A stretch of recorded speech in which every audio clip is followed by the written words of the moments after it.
Welcome to the Capital News. I am your host, Alex Karitis. Today is Wednesday, September 16th, 2020. Thank you so much for joining me. Title of today's podcast, Fed Speaks and No Leadership. So today was the conclusion of the two-day FOMC meeting with the Federal Reserve. So we'll get to that information, of course, market performance. But I do, at the top of this podcast, I just want to throw this out there, and this is in alignment with today's title as well, the no leadership aspect. And I've been stating this a little bit more frequently over the past couple of days or weeks, mentioning once again third-party candidates, especially the Libertarian candidate, Jo Jorgensen.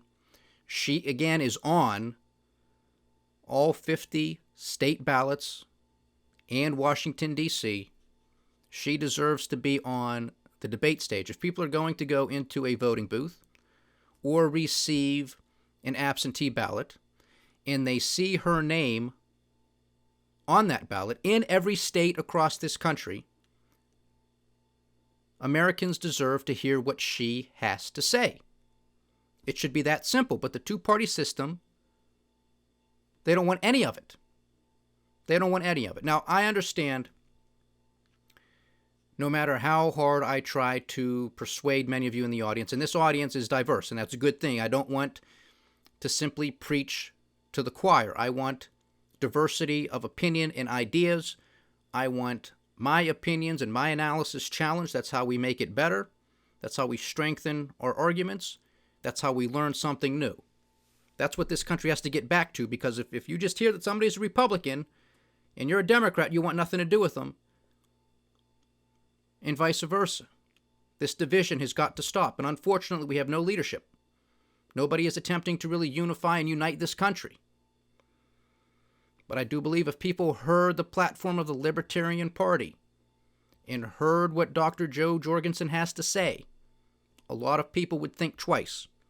But being pragmatic, even if that was the case and she was on the stage, I still know that despite that, with her efforts to persuade the American people and my efforts to persuade this audience to vote for third party, to not endorse Tweedledee or Tweedledum, that it's mainly going to fall on deaf ears, because you're still going to end up voting for the Republican candidate or the Democratic Party candidate. So I'm realistic, I'm pragmatic, I understand that's the case. You might agree with me in principle, and might think, yes, next time that's what I'm going to do. And I guess that's a step in the right direction, but it's not enough. But again, being pragmatic, you're still going to vote for the Republican, you're still going to vote for the Democrat. Okay. Can you at least meet me halfway? Can you at least do yourself and the country a service, a favor, by leaving the two-party system and registering as an independent, unaffiliated, or what I would advocate for as a libertarian?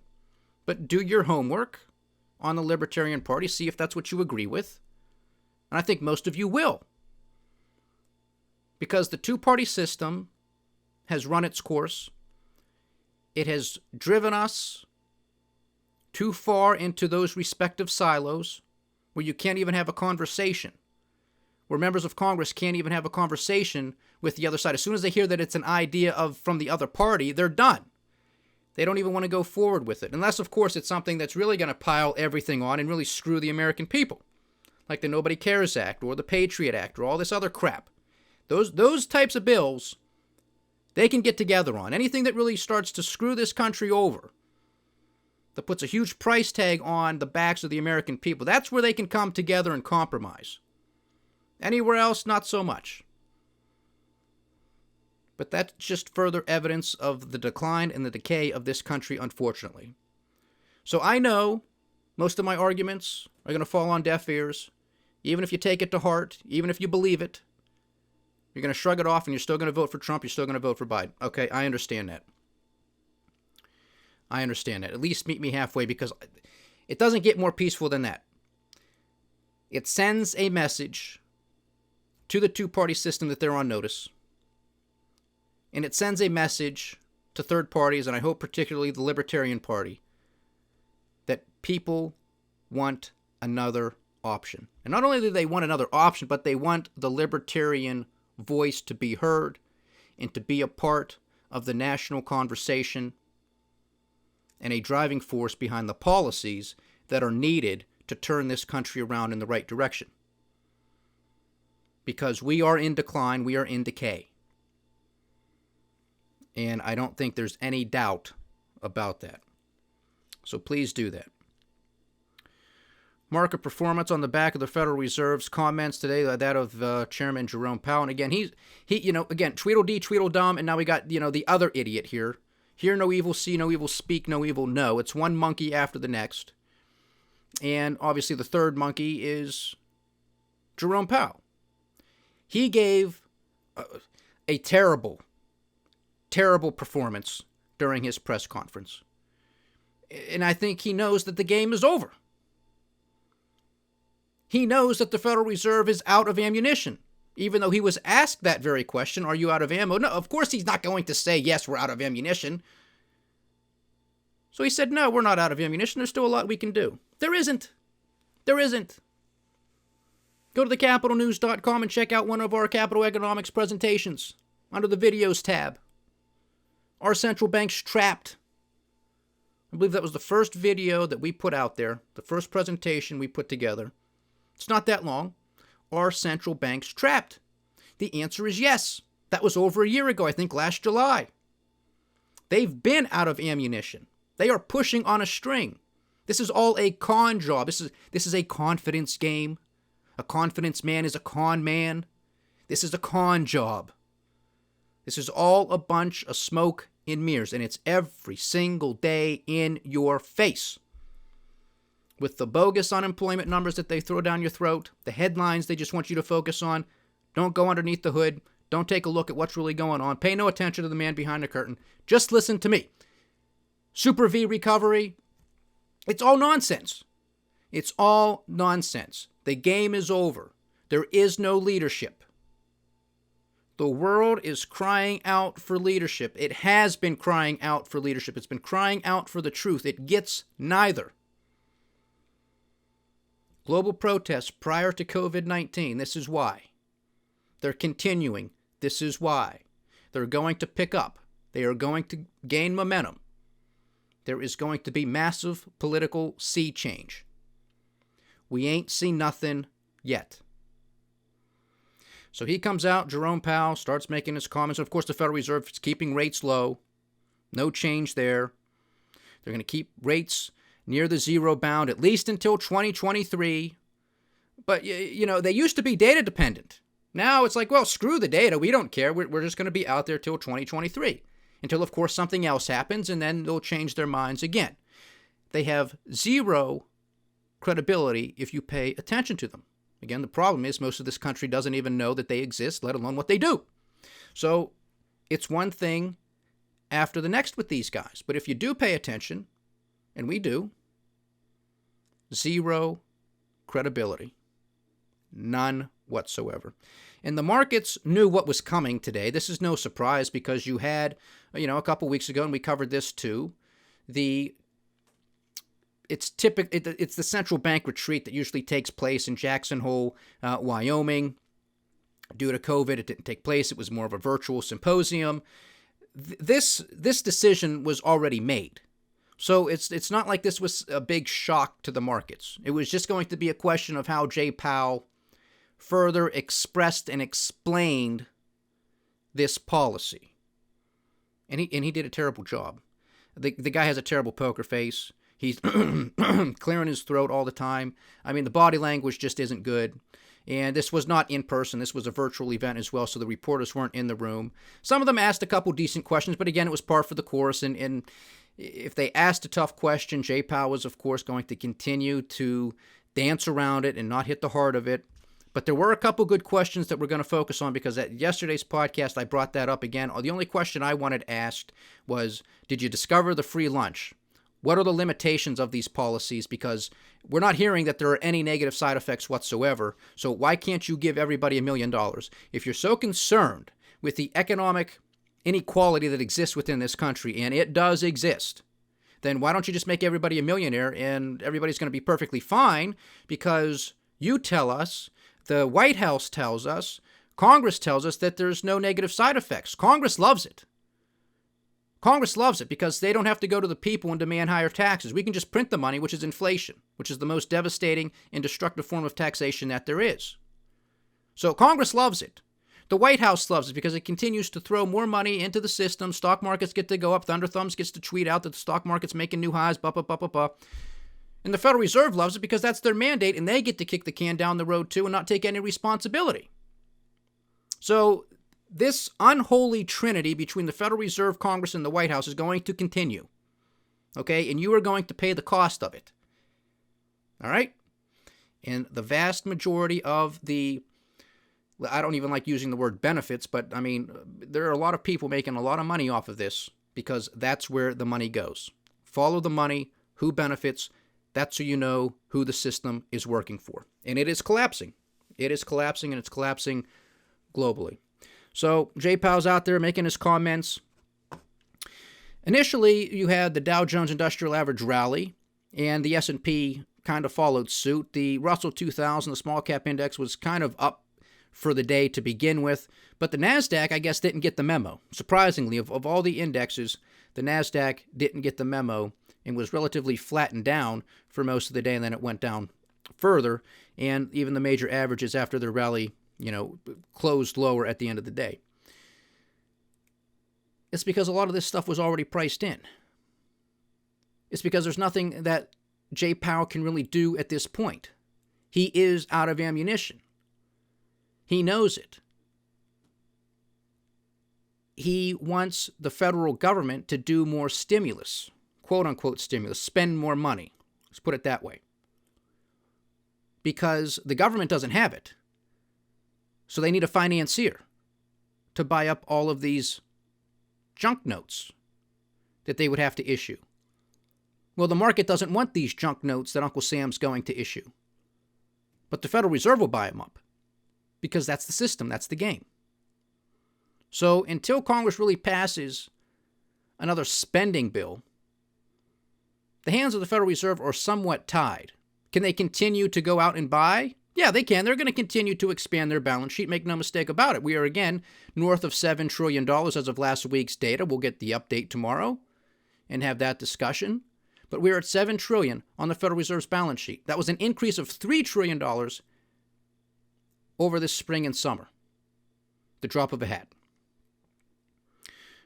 And recall, during the second quarter alone, the federal government had to issue $3 trillion worth of new debt alone, just for the second quarter alone. Didn't have to, but if they're going to pass the Nobody Cares Act, well, it's got to be paid for somehow.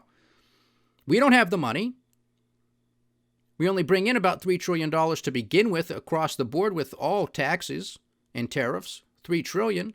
Well, we just borrowed that alone in the second quarter. That's how devastating this is.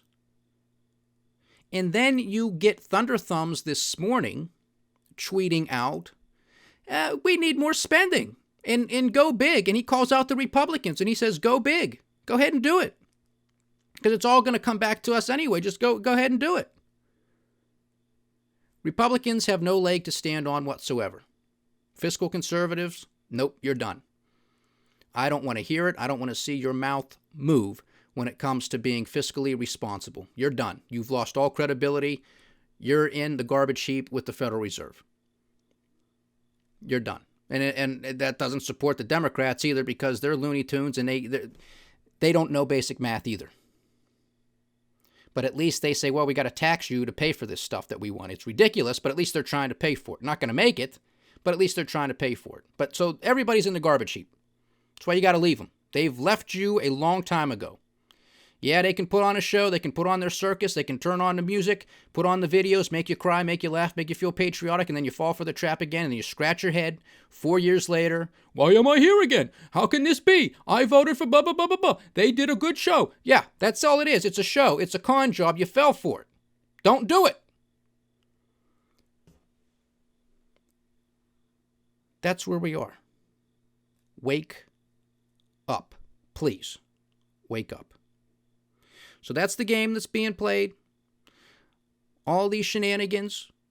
You got Trump again out there saying do more. And he said that today, this evening during his press conference in the White House, calling out the Republicans, let's do more. Basically, very confident in himself and saying, yeah, I'm going to be able to get the Republicans to come on board and to do more spending. Because, again, he's going back to his line, it wasn't their fault. And this time he's referring to the people. Earlier this year, the pandemic not being their fault typically referred to major corporations. Okay? Especially the airlines, which are running out of money, which are in a lot of trouble. Basically, they've across the board have stated if air travel does not return to some sort of normal level by the end of this month, there are going to be massive layoffs within that industry.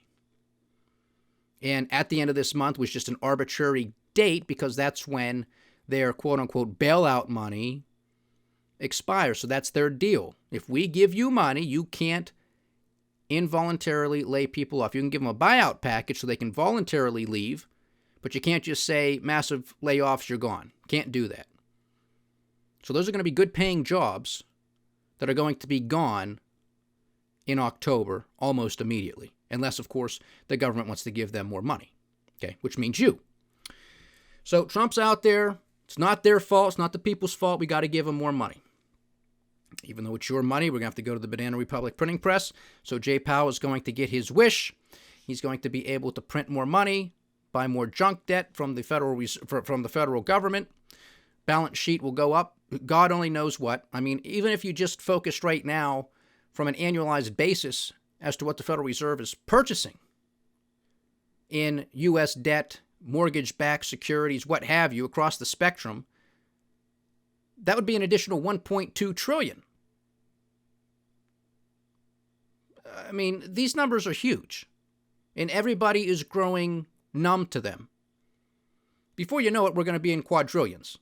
And people, at that point, you're not even going to be able to comprehend what's going on. People can't even comprehend it now. I'm not claiming to comprehend it. These numbers are astronomical. You just have to have an understanding and the respect for the size and magnitude of these numbers to know that this is completely ridiculous, this is completely unsustainable, and of course, you and I, the taxpayer, is going to pay for it all.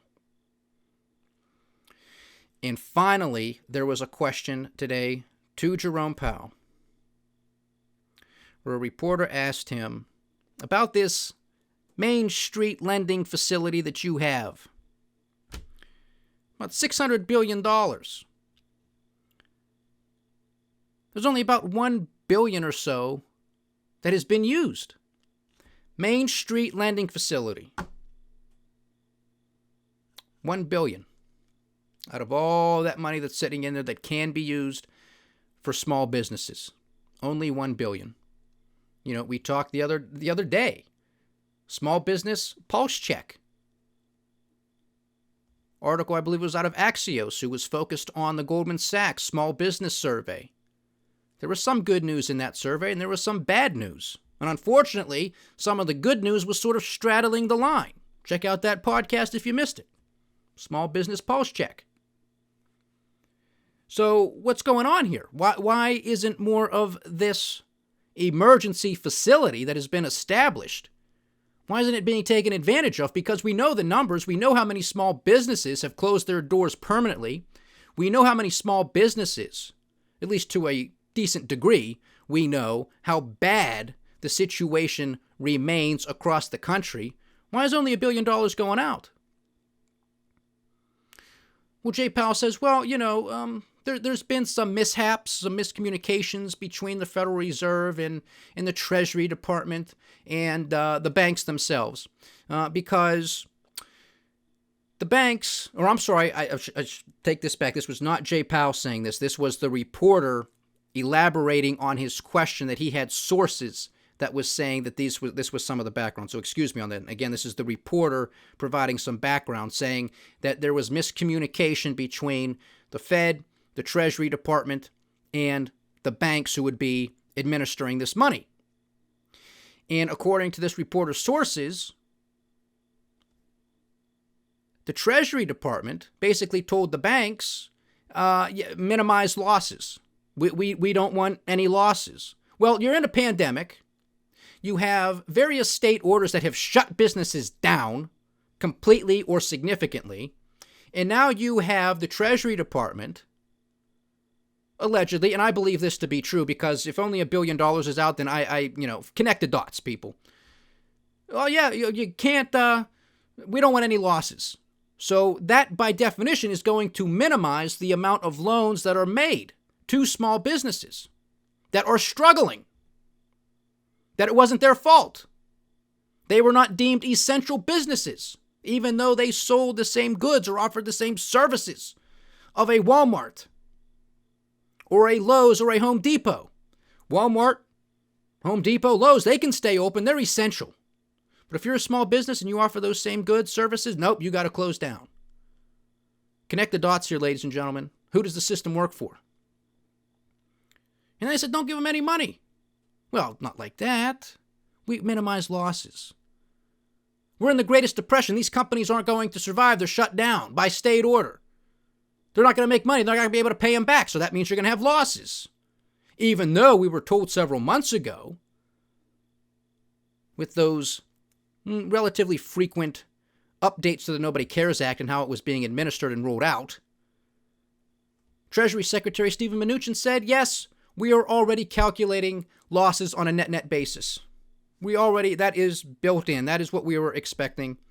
On a net basis, we will suffer losses. And of course, the Federal Reserve cannot lose. Because even if they do suffer losses, they are backstopped by the taxpayer. They are backstopped by you and me. What a game. What a system. Go vote for them, because that's exactly what you're going to get.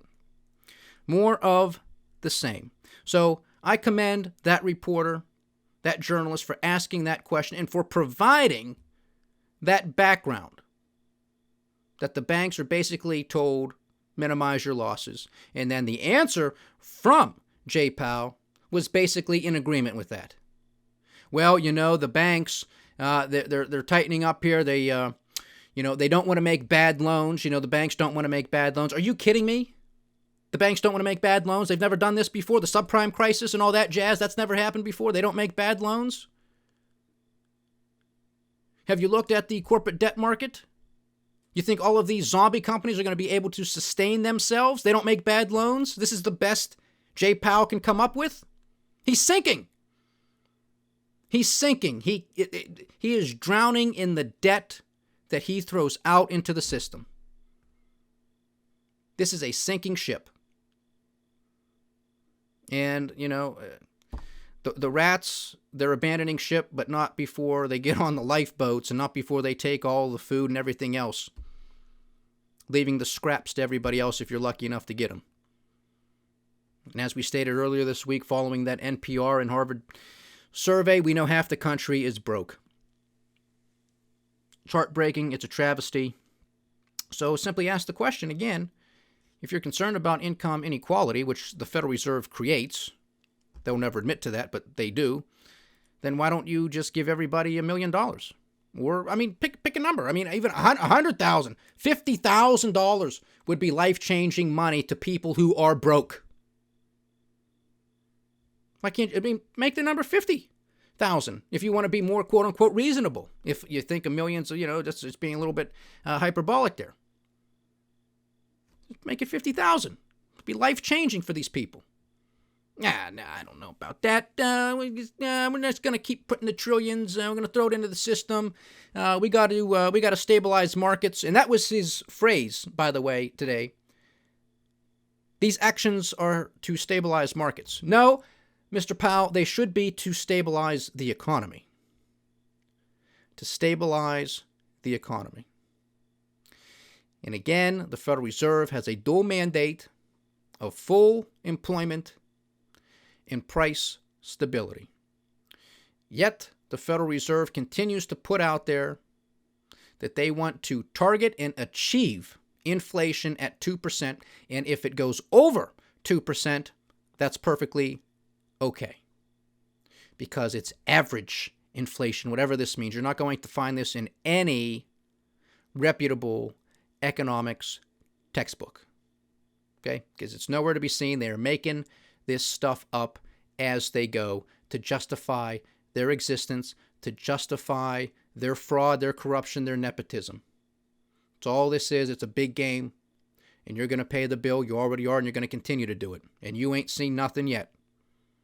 So because they claim that inflation has been so low, below their 2% target for so long, well, I guess it's okay, according to them, if inflation runs hotter. And then it'll just sort of average itself out.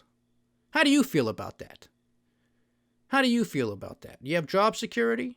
You on a fixed income? Are you on Social Security? What happens if your utility bill goes up? What happens if the price at the pump goes up? What happens if your grocery bill goes up? You okay with that running a little hot? You going to be able to tolerate that? We know the answer is no. Half the country's broke.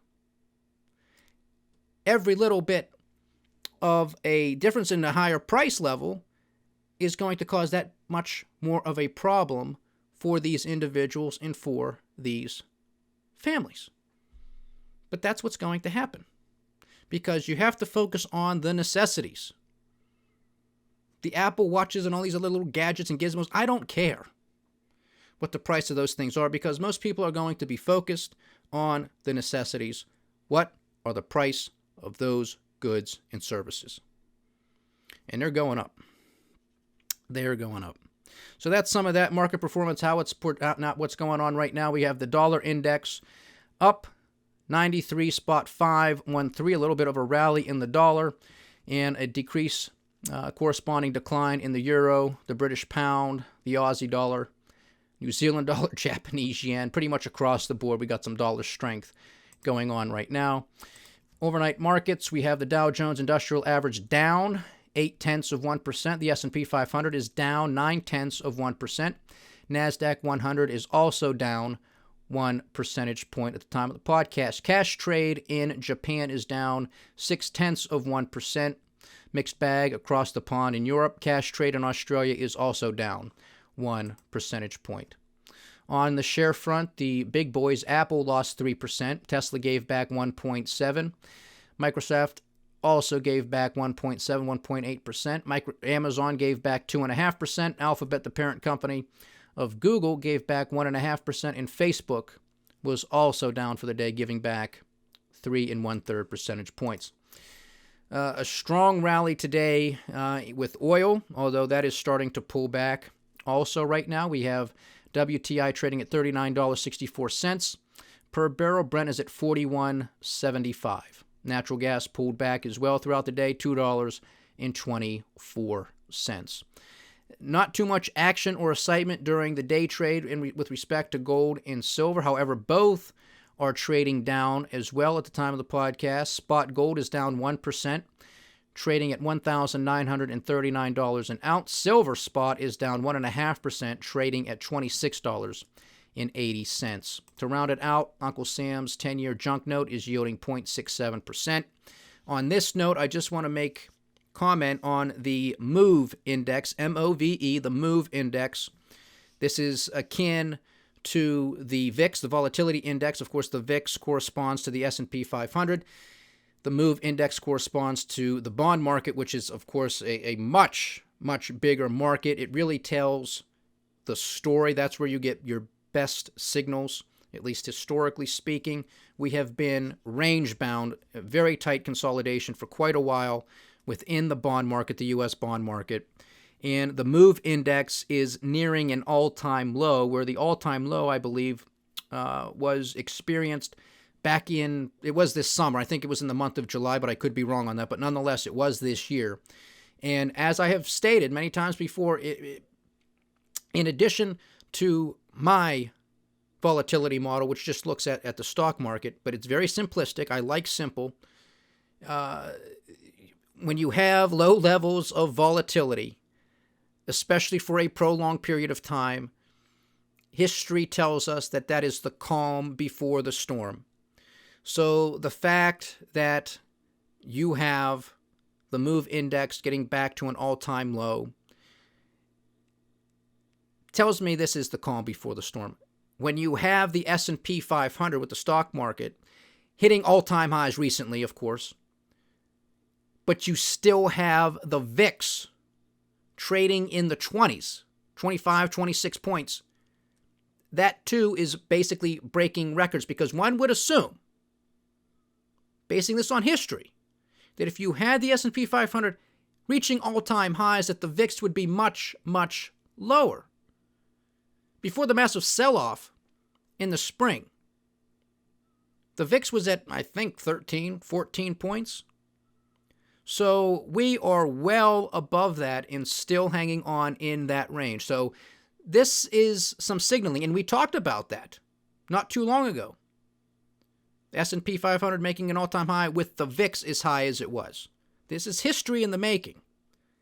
Something is not right. Something is broken. We know this. We understand it. We're talking about the structural issues. We talk about all this money printing. We talk about how the Federal Reserve, the federal government, in conjunction with other governments and central banks, are pushing on a string. This is a con job, trying to convince you that everything is A-OK, that they are in control. They are not. There is no truth. There is no leadership. You continue to have the president contradicting members within his own administration. Again, prime example today in his press conference, because you had the CDC director, Dr. Redfield, testifying today before Congress, stating that masks are imperative to wear, that they can save lives, they can control this spread. And he said, dare I even say, that masks can be more effective than a vaccine. Of course, Trump did not like that. He contradicted his CDC director and said, well, yeah, he misunderstood the question. The CDC director later tweets out, not necessarily coming out in direct terms saying, no, Mr. President, I understood fully, but basically read between the lines, I'm sticking with my statement. So again, this is going back and forth. The president is trying to convince people that there is going to be a vaccine by the end of October, maybe very early in November, that's going to be readily available to everybody right off the bat. Again, contradicting a lot of people within his administration. Again, the CDC director telling Congress under oath, expect vaccinations if they are ready, if everything goes well, that you can have enough ready for the entirety of the United States, end of the second quarter into the third quarter of next year. Trump is basically making the argument that as soon as a vaccine is created and approved, boom, presto, pretty much everybody's going to have it. Now, it's prioritized maybe to healthcare workers first and those that are older or have comorbidity, okay, but then it's going to be ramped up beautifully. You know, this is part of the problem. This is the no leadership part.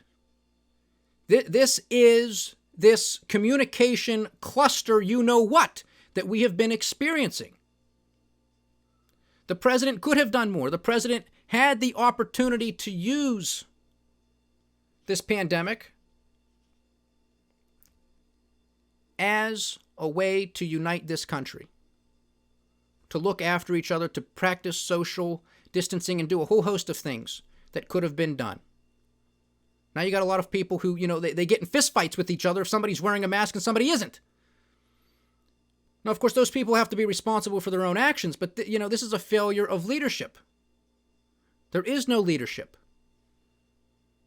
You know, I know this podcast is running a little bit long, but this is important to me because I'm sick and tired of it. We talked about the social disorder, how people get, you know, just thrown into their silos. They're just looking at for what they want to hear, looking for what they want to see, and then they like it, and it circulates within their group of friends who are like-minded, and, you know, it's got somebody's picture, and there's words in front of it. So clearly that was their quote. I mean, it had to be them. It's on the internet. It's their picture. There's a sentence. That quote has to be attributed to them. It's the truth. And many times it isn't. But once it's out of the gate, that's it. You know, a lie will travel around the world before the truth has a chance to get out of the gate. That's the problem. And this is only getting worse, and the president is not stepping up to the plate to combat this. In fact, he's very much part of the problem, unfortunately. I take no pleasure in saying this. But just take, for example, George W. Bush. Because he came into office very controversially, right? Highly contested election. Half the country doesn't like it, doesn't believe he's the right president. but he's there. In 2001, we slip into a recession. Obviously, we have 9/11, which we, just had that memorial, that anniversary. He rose to the occasion. Even Bush knew to rise to the occasion. And the country knew what was going on. And a lot of those political differences could be put aside, and people forgot about being a Republican or a Democrat, and they remembered what it meant to be an American. And it is a true shame that it takes something as devastating as 9/11 to do that. But it did. But it did. Could you imagine if instead George W. Bush came out and said, well, this is a terrorist attack. It was bad, this, that, and the other, but all the blue states out there, all the blue states, you better be careful because, the incompetent governors and mayors that are running around in your states, the blue states, because you're so weak and incompetent, it's most likely if something happens, another terrorist attack is going to happen in a blue state. Could you imagine the outrage if he had said that? Can you imagine? And rightly so. And back then, the Republican Party would have been the first to condemn it. Now this Republican Party is non-existent. It is hostage to Trump. He knows it. That's why he comes out and says, yeah, we're going to do more spending. I'll get him to do it. Because there's no backbone. There's no spine. Could you imagine that? Because Trump said that today. He said there's more cases in the blue states. It's more out of control in the blue states. Because of the incompetence and the idiots and the, whatever word he's using. How is this going to unite the country? It's not. It's not. And when you simply just understand math and some common sense, and you look at the population in this country, biggest cities are in what you can consider blue states, I guess. New York with New York City, California with Los Angeles, Illinois with Chicago. The survey that we focused on, the four largest cities. Texas with Houston. Of course, that's more Republican. But it's the same statistics across the board. It cuts both ways. You got a pandemic, got big cities, that's where people are traveling to. That's where they live. They're on top of each other in big high-rise apartments, etc., etc., etc. It makes sense that that's where a lot of the cases are going to be. This is no leadership. This is finger-pointing. He is not the man for the hour. He had every opportunity to rise to the occasion, and he has failed. And he has failed. And this is not an endorsement of Joe Biden. I said at the top of this podcast, I don't like either of them. I've said that for months. Neither of these guys are it, but nobody is going to give the Libertarian Party, or anybody else for that matter, a voice, an opportunity. And that, too, is another symptom and sign of a declining country. Because we're supposed to be diverse in our thought and our opinions. We're supposed to be a country of, by, and for the people. But unfortunately, we're not. It's red or blue. Those are your only choices, unfortunately. The Fed speaks and no leadership. Stay diversified, stay vigilant, and stay with the Capital News. I am Alex Karitis. Godspeed.